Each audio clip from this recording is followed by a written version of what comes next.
Hey there, what's up? In this video, I'll give you a quick guide on how you can set up Proxy in GoLogin Antidetect browser. So, proxies help you manage multiple accounts safely and prevent tracking.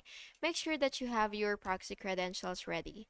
So, anyway, once you are on your GoLogin, you will just have to launch it and, of course, log in with your account and navigate to the profile section. So, it should be somewhere right here. But anyway, it really depends on the layout of your screen. So, you do have to make sure to actually explore your website so that you will be able to see the profile section.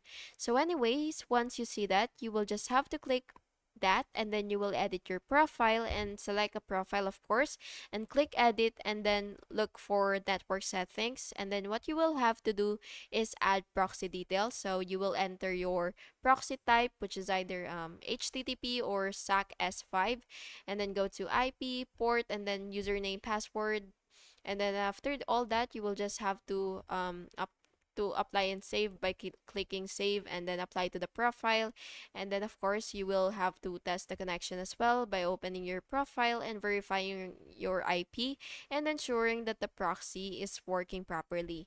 And yeah, that's basically just it. I hope you found this video helpful, and if you did, please make sure to like and subscribe for more videos like this. Thank you and have an awesome day.